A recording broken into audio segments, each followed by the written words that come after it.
A flight attendant hit a little girl in first class, not knowing who her mother was. But what happened next changed everything. Watch until the end and write in the comments which city you're from. Don't forget to subscribe to the channel. The morning sun filtered softly through the gauzy curtains of a quiet house nestled in the hills outside Los Angeles. The light fell across the hardwood floor, painting long golden stripes that crept across the hallway and into the master bedroom, where Ronda Rousey stood barefoot in athletic leggings and a plain black hoodie, methodically folding a pair of socks and tucking them into her daughter's small carry-on. Her movements were precise, intentional, and completely silent. The room around her was filled with the kind of stillness that came from practiced self-discipline, not absence of noise. A cup of coffee, half drunk, sat forgotten on the dresser. She paused for a moment, listening. From down the hallway came the sound of soft humming and the gentle scuffle of child-sized feet padding across the carpet. Ronda smiled faintly to herself and closed the zipper on the bag. Her daughter, 6-year-old Laakea Makalani Kilioko Brown, her sweet Lala, was wide awake and already full of energy, far too excited about their trip to contain it. Today was a travel day, and for a child who had only flown twice in her life, the idea of boarding a giant sky plane was nearly magical. Ronda didn't correct her terminology. She rarely corrected her daughter unless it mattered. Let the world grow up around her slowly. Let her stay soft a little longer. Lala barreled into the room with her beloved plush bear dangling from one hand and a crude crayon drawing in the other. "Look, Mommy, I made this for the pilot. He'll fly us safe if he likes it, right?" Ronda knelt and examined the picture, a lopsided airplane with a smiling stick figure wearing a hat, and below it a row of hearts. She nodded, her smile restrained but genuine. "He'll love it," she said. "You can give it to him when we get off." The girl's eyes lit up, and she ran off again. Ronda stood, took a deep breath, and surveyed the room one last time. Everything was packed. An extra change of clothes for Lala, snacks, a coloring book, earbuds, her own ID under her legal name, and the flight confirmation tucked securely in her phone. She had booked first-class tickets weeks in advance, carefully choosing a flight time that would be quiet and underbooked. She didn't want attention. She didn't want recognition. She wanted her daughter to have a peaceful journey, to look out the window, sip juice, and fall asleep on her shoulder without the burden of public scrutiny. The world remembered Ronda Rousey as a fighter, a warrior, an Olympian, and the first female megastar of the UFC. But here, in this moment, she wasn't that woman. She was Lala's mother. That identity mattered more than belts, medals, or headlining fights ever could. An hour later, the car rolled into the private drop-off lane at LAX. Ronda kept her hood up, sunglasses on, and head down as they moved through security. Her daughter chatted happily with the TSA agent about how clouds probably taste like whipped cream. The agent smiled, waved her through, and never once looked at Ronda long enough to recognize her. That suited her perfectly. The terminal buzzed with the low din of travelers coming and going. Families in sweatsuits herded toddlers toward gates. Business people in tailored suits marched toward lounges. Ronda held her daughter's hand tightly, her senses sharp. She didn't like crowds, not because she feared them, but because they were unpredictable. It was an old habit from years of training. Scan your environment, assess every movement. Never let your guard down. At the first-class check-in counter, a well-groomed agent looked up and blinked in brief surprise at the pair. Ronda handed over her ID and confirmation. The agent glanced at her, then at the small child by her side, and smiled politely, though with a tinge of curiosity. "Flying with your daughter today?" she asked, tapping on the keyboard. "Yes," Ronda answered plainly. "Seat 1A and 1B. You're all set. Gate 24B. Enjoy your flight." No recognition, no questions. Ronda inclined her head and continued on. In the wait-in area, Lala sat with her bear perched on her knees, watching airplanes taxi across the tarmac. Her wide eyes sparkled and her small legs swung back and forth. She asked a dozen questions. What makes planes go up? Can we see the moon if we fly high enough? Do pilots eat snacks too? And Ronda answered patiently, even smiling once or twice. The boarding call for first class finally came. As they approached the gate, a tall woman in a sharply pressed navy blue uniform stood at the threshold scanning boarding passes. Her name tag read M. Carter, Melissa Carter. She smiled mechanically at the suited man in front of them, nodded him through, then glanced down at Lala. Her smile tightened by a degree.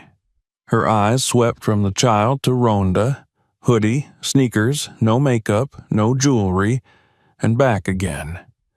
Her expression didn't change, but something flickered behind her eyes. An assumption, a silent judgment. Ronda handed over the digital boarding pass. "Enjoy your flight," Melissa said flatly. They stepped into the jet bridge, and Ronda didn't look back. The first-class cabin was pristine. Cream-colored leather seats, glossy wooden tray tables, gold-trimmed reading lights. The air was scented with citrus and lavender, a faint but deliberate signature of luxury. Only 3 other passengers had boarded so far. Ronda settled her daughter by the window and buckled her in gently. Lala squealed softly at the view and pressed her nose to the glass. "Can I watch all the suitcases go in?" "That's what the window's for," Ronda said, sitting beside her. She folded her hands in her lap and let her breathing slow, centering herself like she had done before every fight. Not because she expected conflict, but because the habit never left.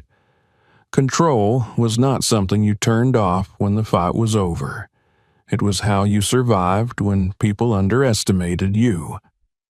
A few minutes later, Melissa entered the cabin and began offering pre-takeoff drinks. She smiled at the older white couple in 1C and 1D, greeted a young investment banker in 2A with a chipper tone, then reached Ronda and Lala. Her smile faded the slightest bit. "Would you like anything to drink?" "Water for me," Ronda said calmly. "Orange juice, please," Lala said, folding her hands like she was at a tea party. Melissa handed over a plastic cup of juice, then a glass of water, and walked away without acknowledgement. Ronda said nothing. She merely handed Lala a napkin and adjusted the tray table. The seatbelt sign pinged. The aircraft rumbled softly as it taxied onto the runway. Lala's eyes widened. Her small fingers gripped the armrest. Ronda placed her hand over her daughter's and smiled without showing teeth. The plane took off. As the pressure shifted and the sky swallowed the aircraft, Lala giggled and leaned toward the window, watching the ground disappear. Her world was getting smaller and the clouds were getting closer. Ronda closed her eyes. Her fingers relaxed, but something still lingered. A tension. A presence. She hadn't put words to it yet, but she had felt it before. That flicker in the eyes of people like Melissa. Not hatred, not always. Sometimes just entitlement cloaked in civility. But today wasn't about confrontation. Today was about flying quietly, letting her daughter dream about the clouds and draw flowers for pilots. The moment would come. Ronda knew it. She didn't know how or when, but she knew the pattern. She had seen it too many times to ignore it, and when it came, she wouldn't need to say a word. The aircraft leveled off smoothly, slicing through the pale blue above the clouds with mechanical grace. The cabin lights dimmed slightly, casting a golden warmth over the plush interior of first class. Outside the window, wisps of white drifted past like forgotten dreams. Lala pressed her face against the glass, marveling at how small the world looked from so high up. Her breath fogged the window briefly, and she traced a heart in the condensation with her fingertip. Ronda watched her daughter in silence. The subtle hum of the engines filled the space like a calming rhythm. She took a slow sip of water, her other hand resting gently on her thigh, palm upward, fingers loose. That was how she always sat when her guard was lowered, though it was never completely down. Years of training had made sure of that. Her senses remained attuned, not to threat but to imbalance, to the smallest shift in energy. That flicker she had seen earlier in the flight attendant's eyes still hovered in the air like smoke after a match is struck. Melissa Carter re-entered the cabin, now pushing a polished metal cart adorned with a white cloth and rows of bottled drinks. She moved with efficiency, offering a tight-lipped smile to the older couple across the aisle and a casual nod to the businessman in the next row.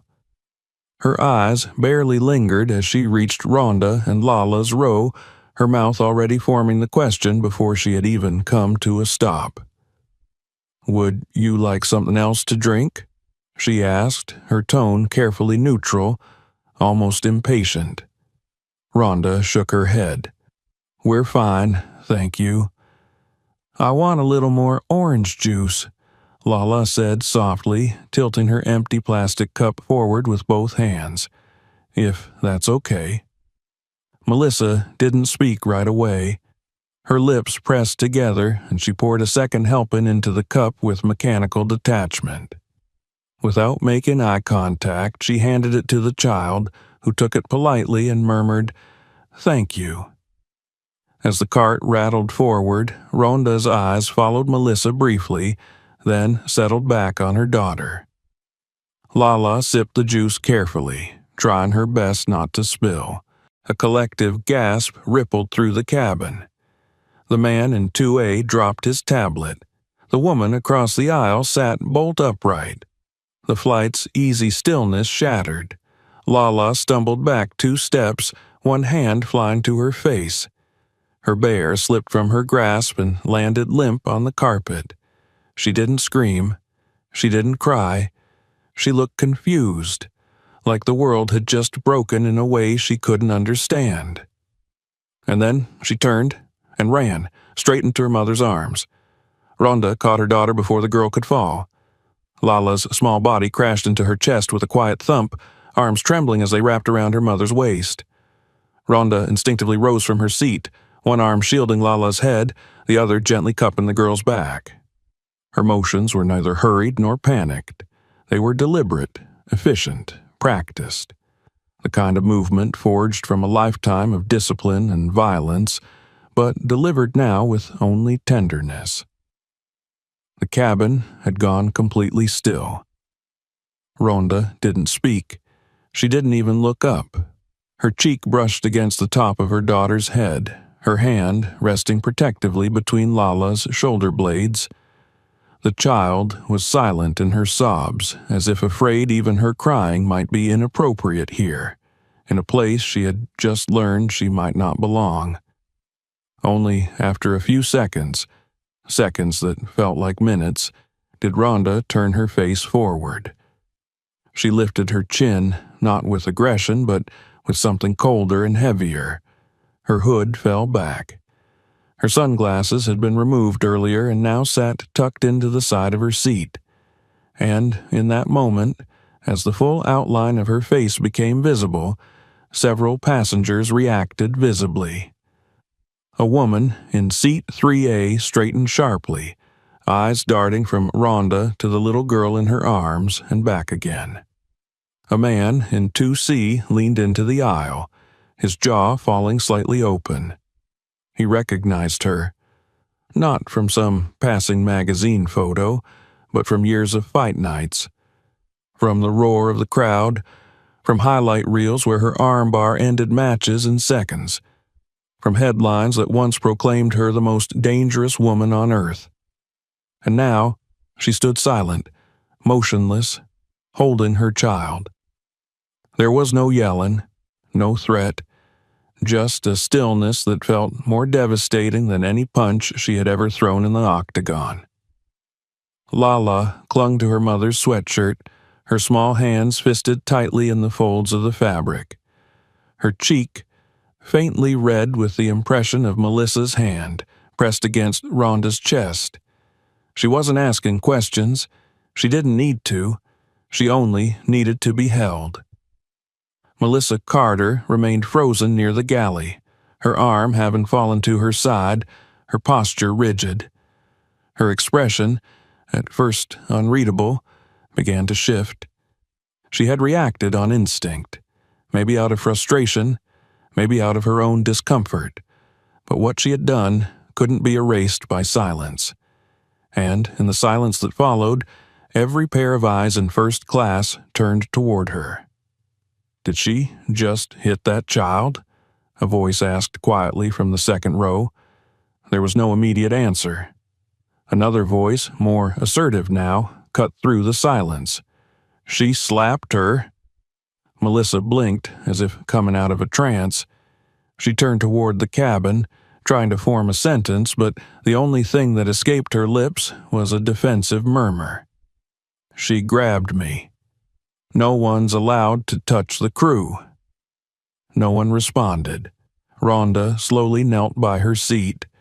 She didn't look at Melissa. She didn't look at the other passengers. Her entire focus was on her daughter, whose shoulders now trembled with quiet sobs. Ronda lifted her gently and sat down again, settling Lala on her lap, wrapping the girl in her arms. Her right hand moved slowly, rhythmically, stroking the child's back with the same steadiness she once used to wrap her hands before a fight. She was still a fighter, but this wasn't a match. This wasn't about dominance or winning. This was about making her daughter feel safe again. The silence was no longer empty. It was full of judgment, full of disbelief, full of a collective awareness that something had been deeply, unforgivably wrong. But still, Ronda said nothing. Melissa took a step forward. "She touched me. I told her not to. I have a right to say no." Her voice trembled slightly now, not from remorse, but from the realization that the room was no longer on her side. "She was apologizing," said the woman from seat 3A. "She's 5, added a man 2 rows back. "She came to apologize. We all saw it." The shift was tangible now. Passengers began to stir. A young man in a navy blazer stood halfway, looking between Ronda and Melissa, as though trying to decide whether to intervene. Another older man placed his hand on the armrest and leaned toward Ronda. "Ma'am," he said softly with great care, "I saw everything. If you need someone to confirm what happened, I'll stand with you." Ronda met his eyes.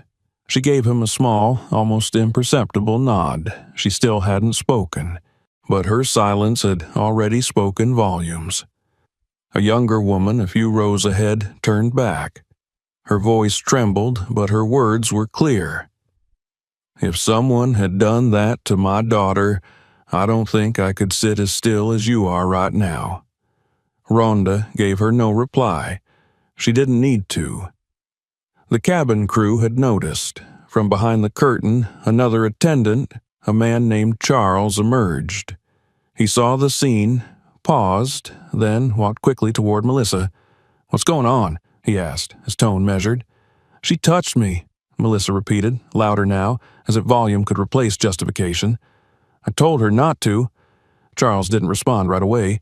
He looked at Lala, now curled against her mother's chest, then at Rhonda, then at the watching passengers.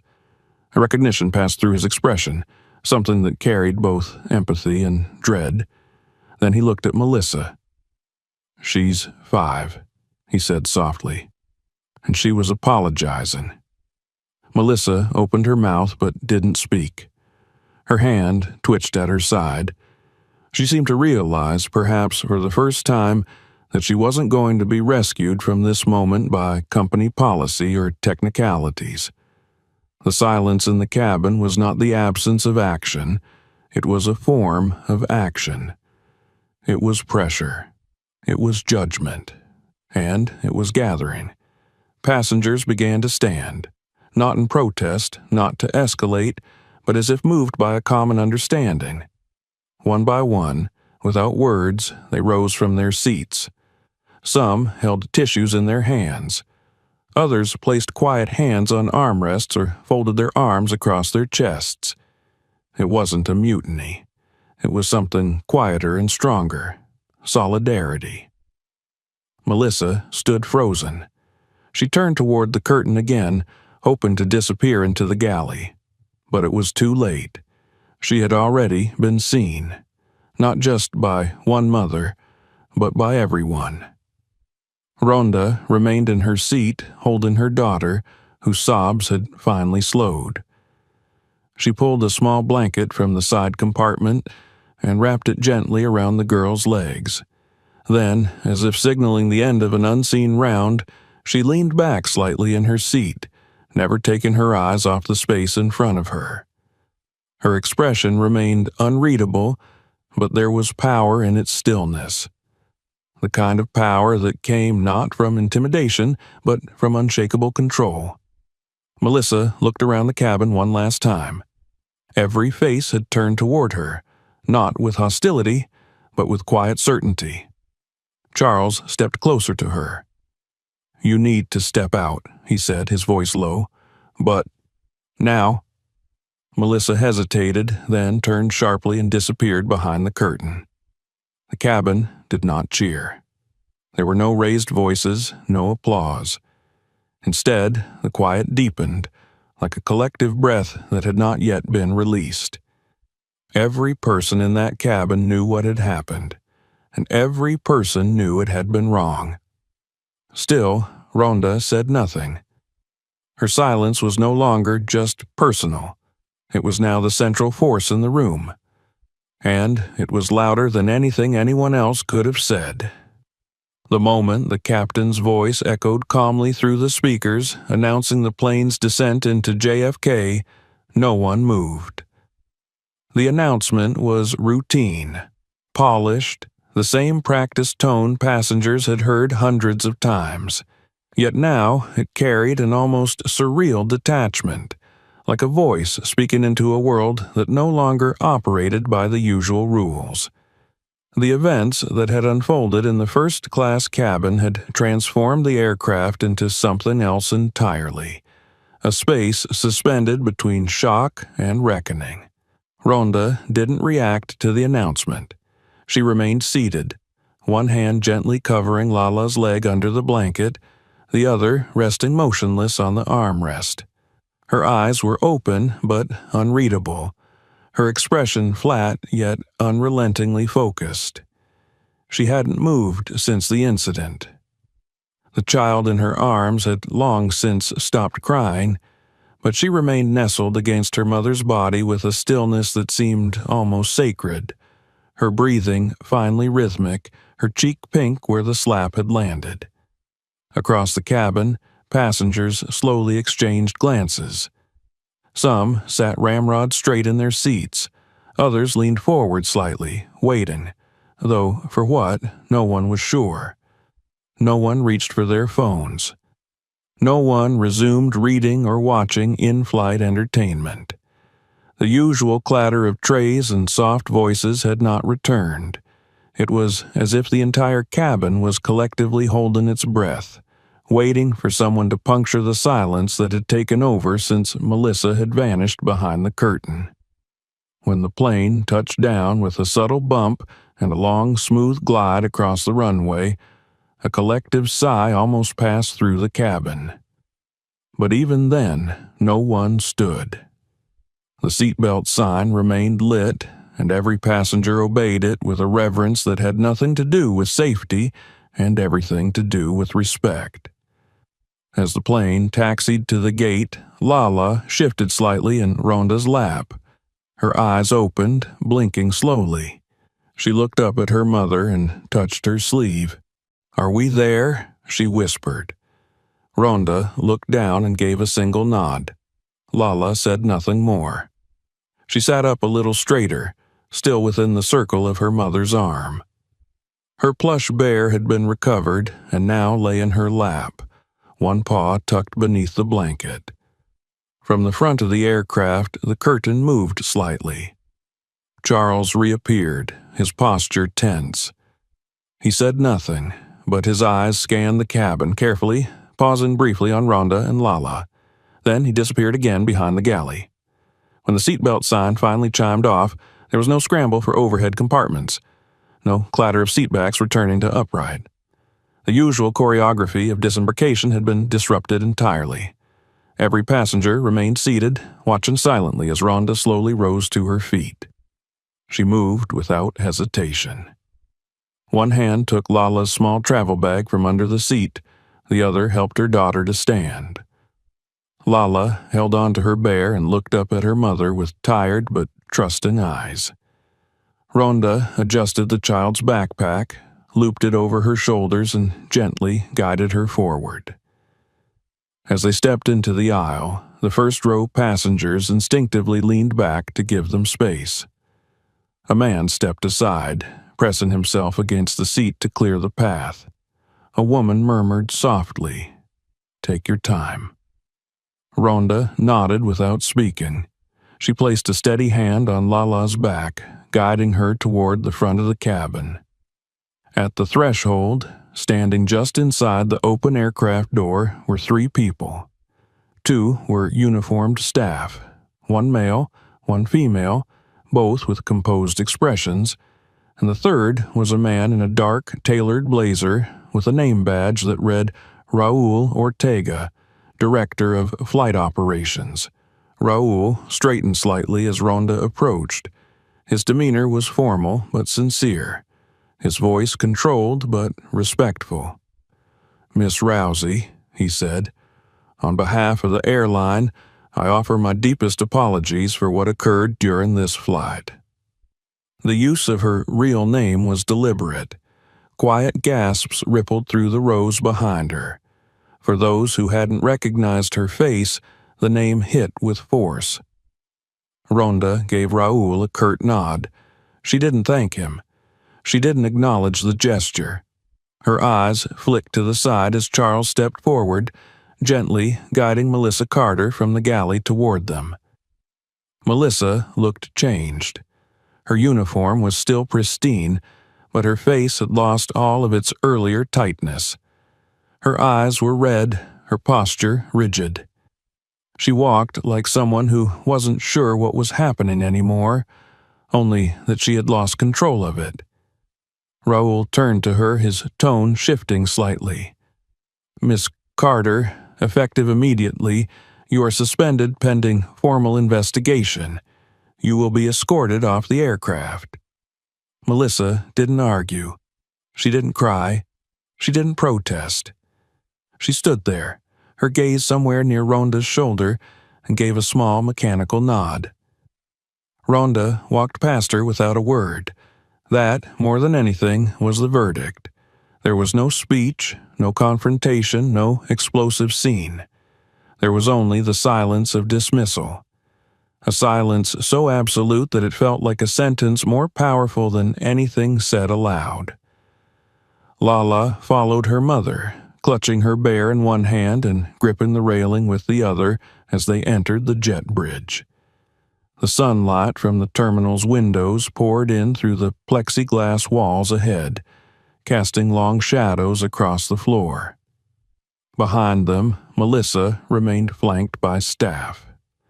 Charles said nothing as he stood nearby, his arms crossed, his face unreadable. Inside the terminal, Ronda slowed near the baggage carousel. She sat on a padded bench and lifted Lala onto the seat beside her.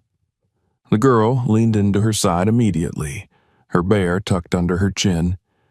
For the first time since the slap, she looked peaceful, fragile but peaceful. Ronda removed her sunglasses and set them on her knee. She looked down at her daughter. "You okay, sweetheart?" she asked. Lala nodded. "You didn't get mad," she said after a pause.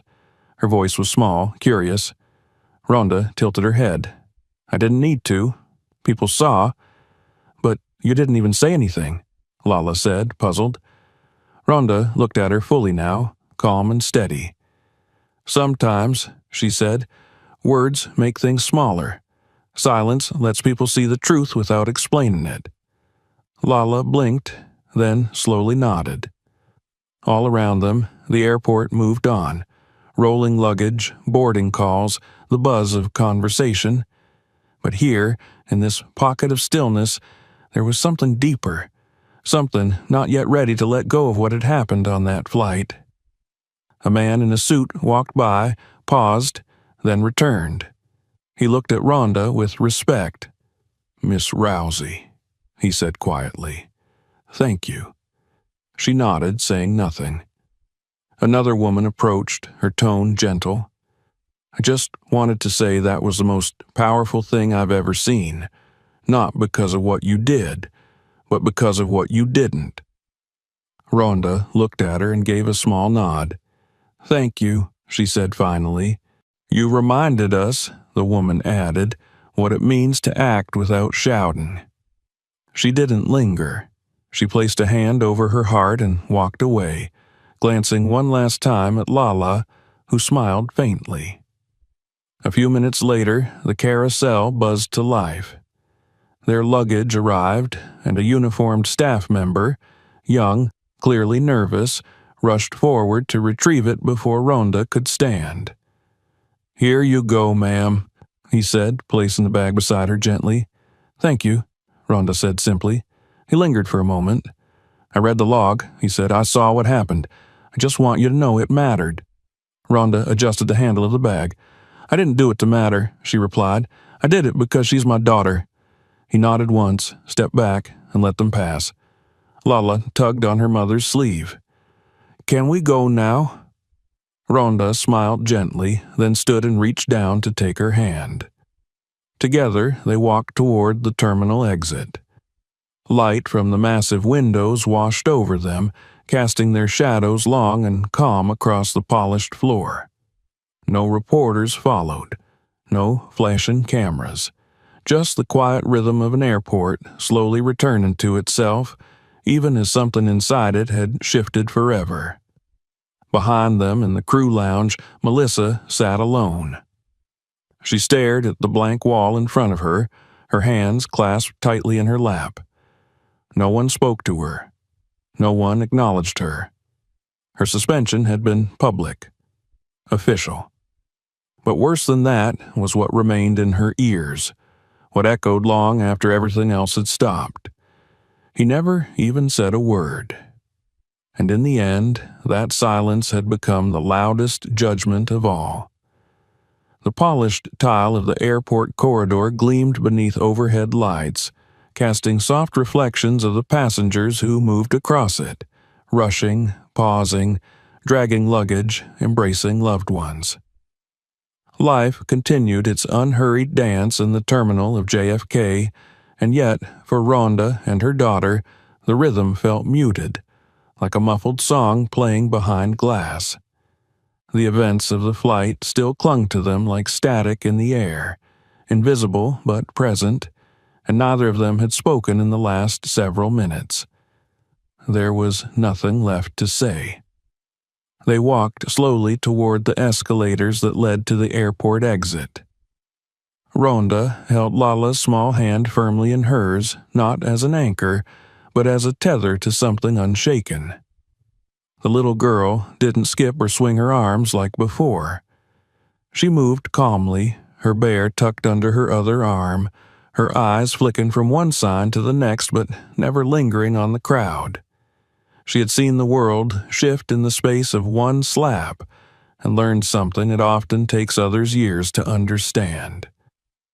When they reached the quiet curb outside the arrivals hall, a private black car waited by the sidewalk. The driver stood beside it, a silent man in a gray overcoat and cap, holding the rear door open. He didn't recognize Ronda, or if he did, he gave no indication. That was exactly what she wanted. Fame, like noise, had its uses, but now she cherished the hush that came with anonymity. She helped Lala into the back seat, buckled her in, placed her bear on her lap, and climbed in beside her. The door closed with a muted thud, sealing them off from the outside world. The car began to roll forward. They drove in silence for several miles, city buildings giving way to long highways bordered by trees and signs. Ronda stared out the window, watching the blur of color and movement. Her expression was unreadable, as it had been since the moment Melissa Carter raised her hand. Beneath the calm, though, her thoughts pulsed steadily. She hadn't acted out of restraint alone. It had been a decision, conscious and calculated, not to retaliate, not to confront with words or threats. That choice had required more control than any of her title fights, more patience than any WWE performance. Inside her, the old fire had sparked instantly when she saw the hand connect with her daughter's face. Her body had coiled, reflexively preparing to move, to protect, to strike. But something deeper had overridden the instinct, the knowledge that her silence would resound louder than her fury ever could. She had spent a career being called ruthless, dangerous, unstoppable. And perhaps she had been all of those things. But today, she had wanted to show her daughter something else. That power wasn't always in the strike. It was in the stillness that followed. Lala turned to her mother slowly. Her voice was quiet but certain. "You didn't yell." Ronda met her gaze. "No." "Why not?" There was no need to simplify the answer. Lala deserved the truth. "Because yelling isn't always how you show strength," Ronda said. "Sometimes being still makes people listen more." The girl seemed to consider that. Then she asked, "But how did they know you were mad?" Ronda looked back out the window before answering. "They didn't have to know I was mad. They had to know it was wrong. And they did." Lala nodded again. Then, after a pause, she added, "I was scared, but not when I was with you." Ronda felt a tightness in her chest, not from anger, but from something softer, harder to name. She reached over and gently ran a hand over her daughter's hair. "You were very brave," she whispered. The car continued toward the city. Neither of them spoke again until the driver pulled up in front of the hotel. Inside the quiet lobby, the concierge greeted them with a respectful nod, and a bellhop took the luggage wordlessly. They were shown to a private elevator, one used by long-term guests and high-profile clients who preferred discretion. Ronda didn't request it. It was simply understood. The suite was quiet, expansive, and bathed in warm golden light. The curtains were drawn back to reveal the skyline beyond the wide windows. Ronda set the bags down, helped Lala out of her coat, and watched as the girl climbed onto the plush sofa and curled up with her bear, her body relaxing for the first time since the slap. She wasn't asleep. Not quite, but close. She stared out at the buildings like they were stars. Ronda remained standing for a while, still fully clothed, her posture alert. Her phone buzzed once. A message from an unknown number simply read, "We've received multiple witness reports. The matter is being reviewed internally. Thank you for your composure." She turned off the phone. There was nothing left to discuss with the airline. No press conferences, no lawsuits, no social media posts. Those were the tools of a world obsessed with noise. Ronda had chosen something different, something that didn't trend or go viral, something that stayed. When she finally sat beside her daughter, Lala shifted and rested her head against her side. "What happens to the lady?" she asked sleepily. Ronda brushed a strand of hair from the girl's face. "That's not our job to decide." "Will she do it again?" "No," Ronda said. "She won't." There was a long silence. "Did I do something wrong?" Lala asked. Ronda's answer was immediate. "No, you did everything right." "I spilled juice," the girl murmured, like the thought still bothered her. "And you apologized," Ronda said. "Twice. Some people don't know how to listen." "But everyone stood up," Lala added, recalling the moment in the cabin. "They did," Ronda said. "Because of you?" "No," Ronda said gently. "Because of you." The room went quiet again, filled only with the muffled hum of the city outside. Lights flickered in the distant towers. Somewhere, horns honked and elevators rang. But here, in this space between questions and answers, mother and daughter sat together, unmoved by the noise of the world. In the crew lounge, back at the airport, Melissa Carter sat in silence. Her uniform jacket was neatly folded beside her. Her bag sat untouched. Her hands, now bare of gloves, were clasped tightly together, knuckles white. Her eyes stared at the opposite wall, but she didn't see it. Her mind kept replaying a single image, the face of a child looking up at her, not with defiance or hatred, but with confusion. A look that had asked, without words, "Why would you do that?" Melissa had no answer. She had always considered herself professional, firm, in control, but in that moment, with that slap, she had crossed a line that training couldn't justify. And worse, no one had shouted, no one had cursed. They had just stood and watched and said nothing. That nothing had become unbearable. Her suspension was official now. She had been given documents to sign. A hearing would follow. But the real punishment had already taken place, delivered not by a corporate authority, but by the silent gaze of 100 eyes who had seen and judged. No apology would change that. Back in the hotel suite, Lala finally fell asleep, her small body curled on the couch, her face pressed into her bear's head. Ronda rose carefully and pulled a blanket over her. Then she walked to the window and looked out at the darkened city. She wasn't thinking about the slap anymore, or Melissa, or the airline. She was thinking about what Lala had learned, what she had endured, and what she would carry from this. There would come a day, Ronda knew, when her daughter would stand on her own in a world that was not always kind. And when that happened, she wanted Lala to remember not how her mother had reacted, but how she had chosen not to. Not from fear, not from passivity, but from the kind of strength that didn't need to announce itself. She placed a hand on the window. The glass was cool under her fingers. Tomorrow, the world would continue.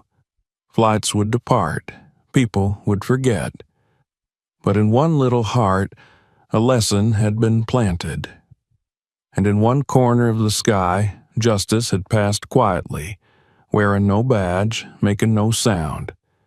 Sometimes the most powerful thing a person can do is nothing at all, because sometimes silence isn't weakness. It's the loudest voice in the room. If this story moved you, don't forget to subscribe for more. Watch the next video to see what happens when silence becomes the loudest voice. And share this video with someone who needs to be reminded what real strength looks like.